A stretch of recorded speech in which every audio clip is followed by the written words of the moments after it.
Alright boys, welcome back to another episode of A Road to Rank 1. Today apparently we'll be playing against Basset, a 6.4k rated Zerg player on Triton. No, I haven't warmed up yet, so I'm a little bit afraid. See if we can make things work here. Look, have fun. We of course want to wall on the low ground. This is a map that is particularly good for cannon rushing. I have to admit I'm not much of a cannon rusher myself, but whenever I play on Triton, it always starts to tingle a little bit.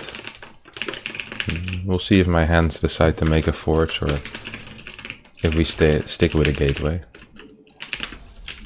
Gateway it is. Could still get a forge afterwards, of course. Depends how I feel like a bit. No. We've been playing a lot of Oracle recently. So I decided, oh, it's time to play some Dark Templar drop perhaps.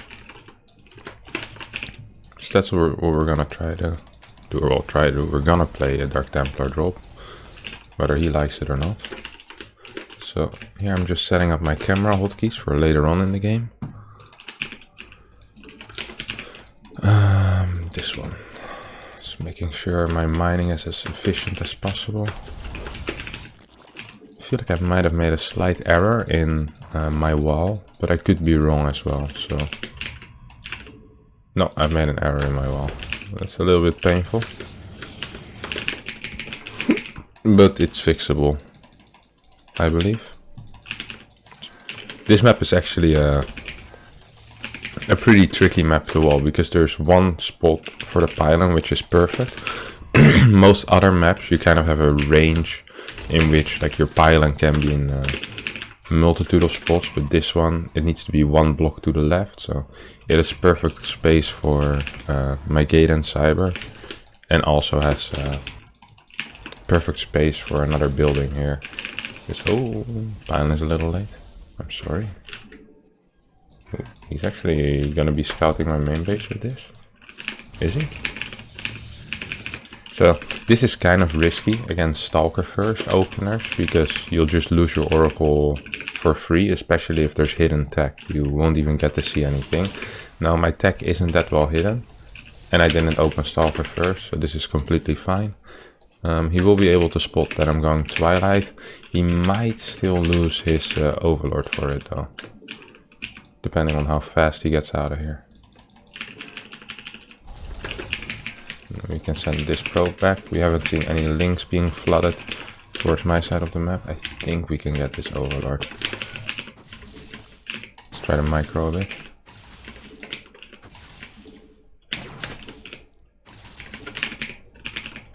So, because we messed up our wall big time, nice.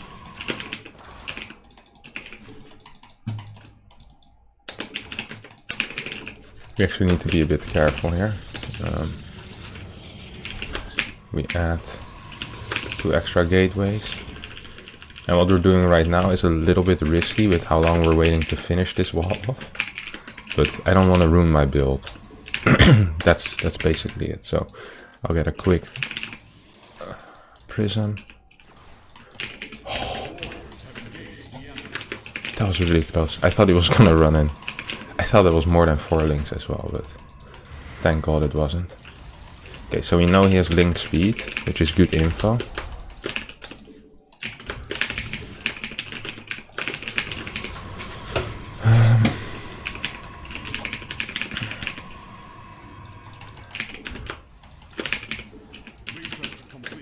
What are you doing?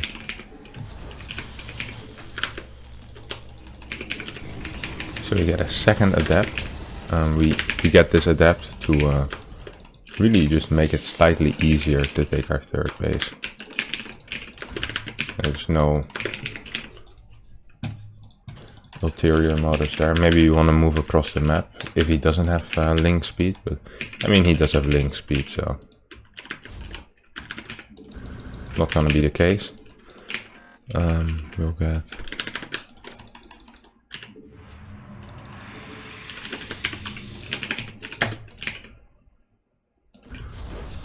a pylon over here.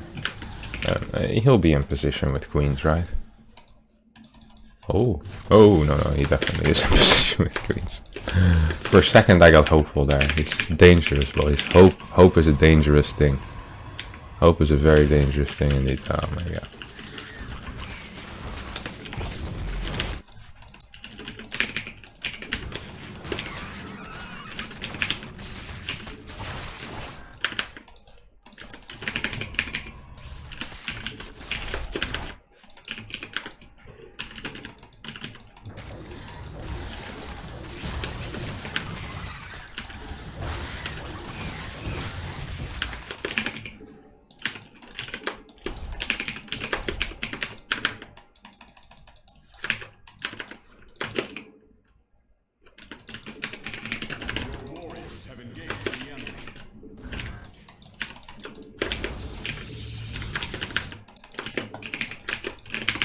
He continues with unit production as well, so we see a bunch of roaches being out. He doesn't have gases here, which is annoying me. Our 2DT should be able to clean this up, but we were slightly caught out of position. And when I say slightly, I mean we were pretty out of position. Now let's hope we can do something similar to him here, because I don't think he's completely in position here.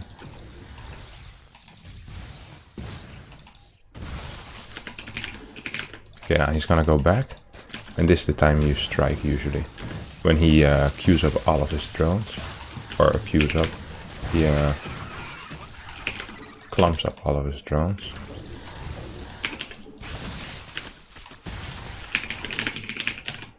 We have so many workers.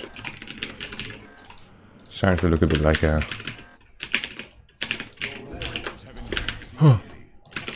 fire hazard almost. A little bit of a supply block as well. And I'm kind of afraid at the moment for a spire. So we see quick 6 gases.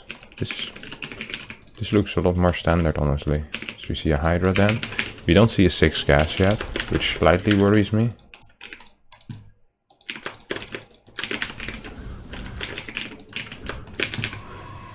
In the sense that usually 6 gas is the way to check whether a Zerg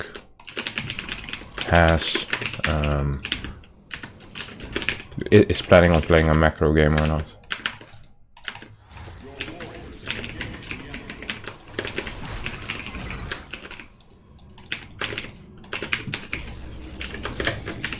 And if you don't see 6 gas, then majority of the time you can say, you know what, this most likely is an all-in. Well, he is moving across the map with a lot of stuff actually. So we're gonna counter-attack as well.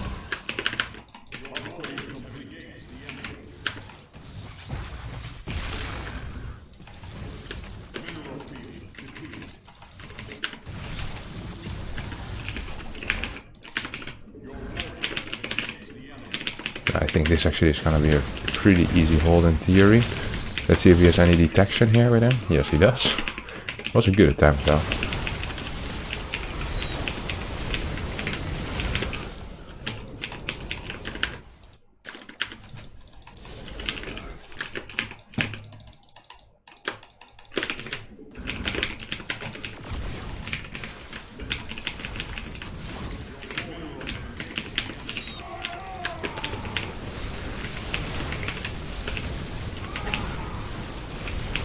So we try to get some good storms off. We still have some storms remaining. And we turn everyone that has stormed already, all the Templar that have stormed, we try to turn them into Archons. And, I mean, this should be a pretty easy hold. There we go. Yeah, like I said, that, yeah, this is completely over. And this is a hold, right? Right, guys? No, this is just pulling your guys' slack. is completely over. Like he has no workers remaining in the main base. We had the good setup. Let me explain real quick how I noticed it. So I saw the Hydra then, which confused me, because I also saw the complete lack of a 5th gas. And I saw very little workers on this base. And no gases there. And it's always a good tell whenever a Zerg... Like, Zerg needs a lot of gas in order to be competitive in a longer game. Because, well, Zerg units are just kind of gas intensive. Ideally, they'd be up to 8 gas when TOS is getting their 6 gases. So imagine if I'm getting my 6 gases before the Zerg is getting their 6 gases. This is just a very bad situation for them. And I notice it, I'm like, hey, this doesn't look right. Then I see the queens move across the map, which I mean is the giveaway of a lifetime as well. But even before that, I already had like 2-3 batteries added, and the queens are just like the topping on the cake. I'm like, I can counter attack against this with my prism and can send the DT into another base and get a relatively easy win. Right, that was game 1. Which gives us 11 MMR and puts us up to 6-8-23, which is nice. Let's search for another game. Alright, boys. We seem to have hit Basset one more time. This time on arguably the worst map in all of Protoss vs Zerg. When I say arguably, I'm pretty sure this is by far the worst map in Protoss vs Zerg. Not really arguable at all.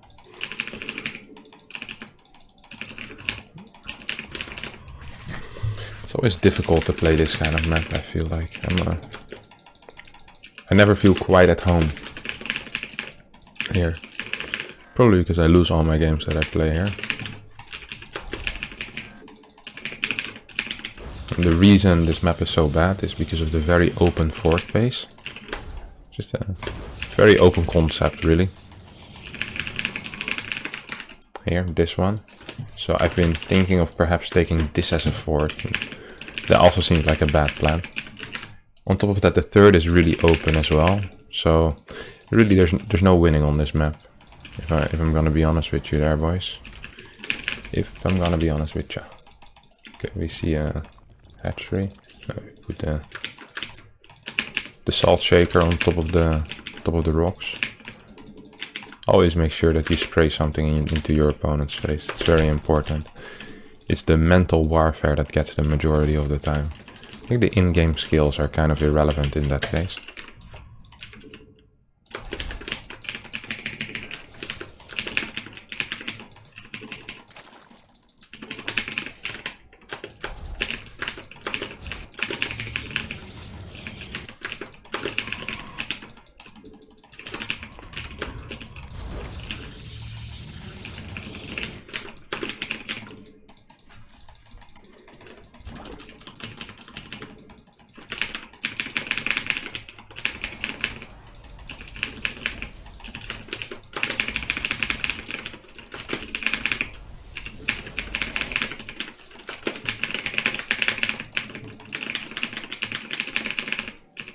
We'll open up with a Stargate.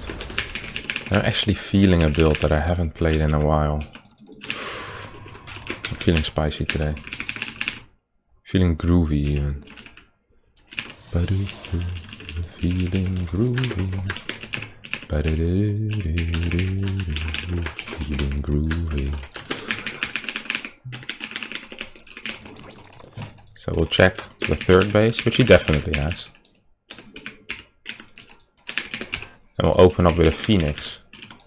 And then we go into double Stargate Phoenix. Now, this is a build that really comes up every now and then. I'm like, oh, that feels pretty cool. And then at some point in my life, I'll remember why I stopped playing it.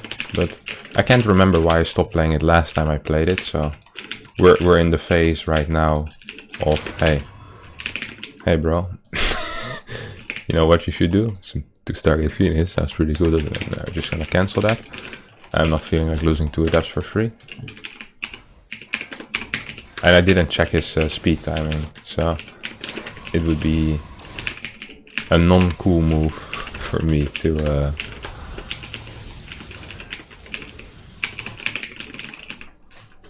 go in there, which is not cool. Now we're gonna try to get the Overlord we saw in the middle of the map. If he's still there, I'd be very surprised. Yeah, okay. He's turning it back home already. Homeward bound, I wish I was. Homeward bound. Home. You can get it. Not without getting too much damage at least.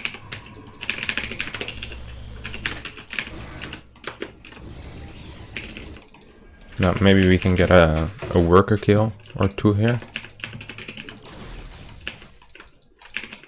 Nah, but we did scare the ever-living Bajingas out of him.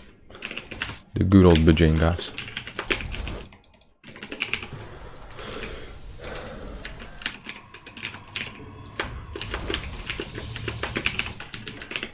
Now a good way to check whether it's 2 Stargate Phoenix is to check if this core is working or not. And as the core currently is working,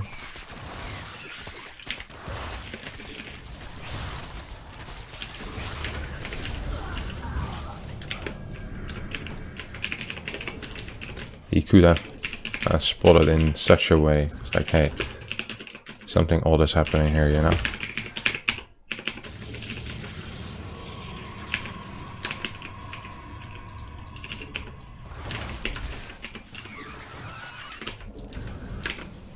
I'm almost starting to feel like I need to build another Oracle. Almost. I'm not 100% convinced yet, but I'm getting real close to the... Okay, yeah, I need extra Oracles.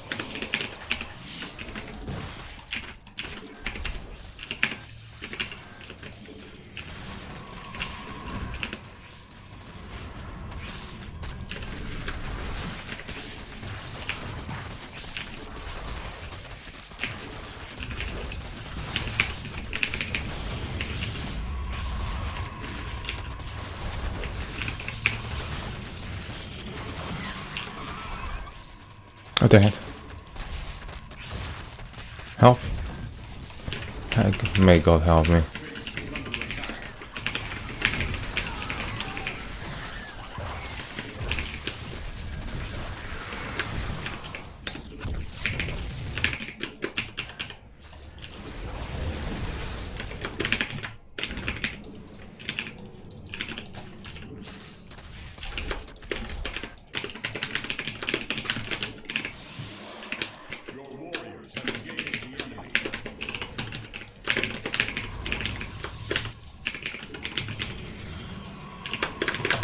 So slightly too slow there with the rewalling, because my probe actually got stuck, which is, I mean, it's a little silly now, but how could I have known that my probe was gonna be stuck, you know?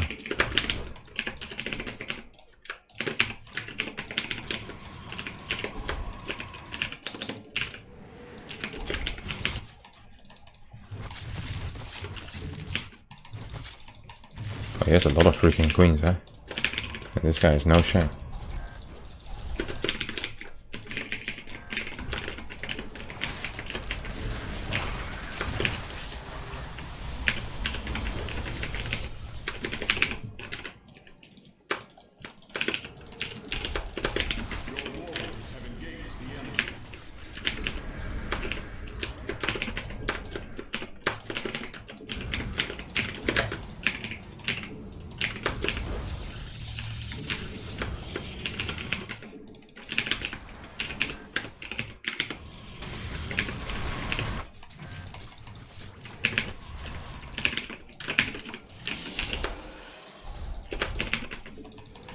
So what I really want was to kill some freaking workers. Oh.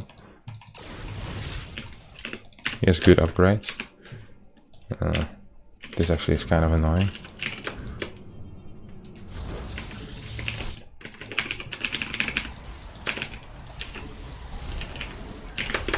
He has very little workers.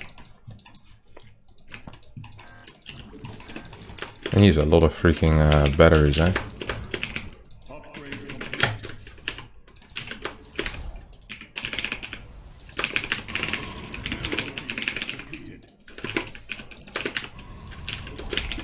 Extra gateways. I kind of want to get Storm, but I'm also thinking like, what good is Storm gonna do here, you know?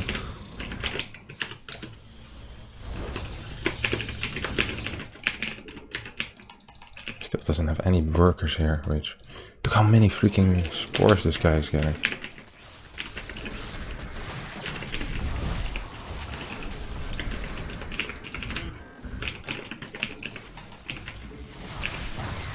Oh, he thought I was going straight for air or something. Maybe we can get him in the meantime.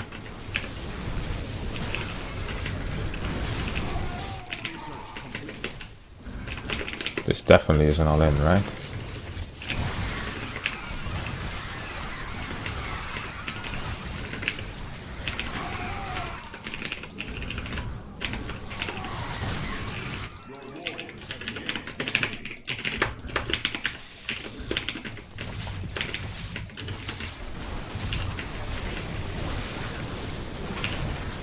I don't have +1 yet, which is pissing me off ever so slightly. Okay, yeah, this is a bad mistake by him. Because now he's gonna lose a lot of his guys. I have +1 on my phoenixes as well, which is real good for me. Okay, yeah. He loses all of these. And now we kill all the queens as well, I think. And we finally have +1. Da da da da da da da. Feeling groovy. And this guy is really fond of his queen pools, eh?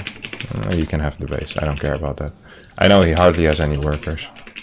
So, if I lose that fort and I kill him, that's probably worth it. Majority of the time, if you can kill someone, it's worth it to lose your fort over. Ooh, here's ultra disc. I never see ultra disc. This makes absolutely no sense. But, I'm a fan.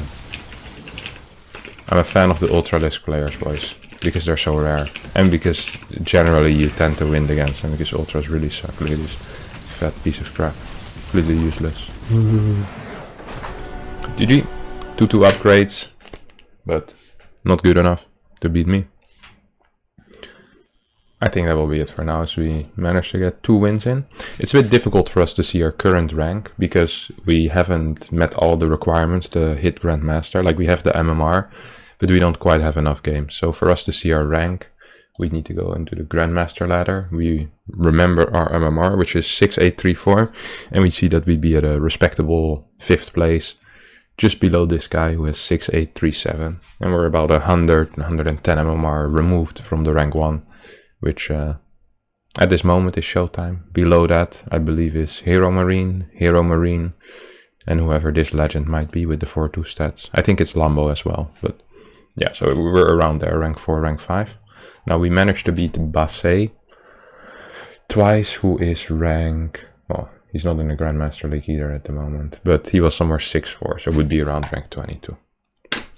I hope you guys enjoyed it. If you did, feel free to subscribe, like. I upload one of these every single day. And I also have all my other series. Is it Imbar? Do I suck? That kind of stuff. So if you like that stuff, leave the thumbs up as well. And see you boys tomorrow for a new Road to Rank 1. Bye bye.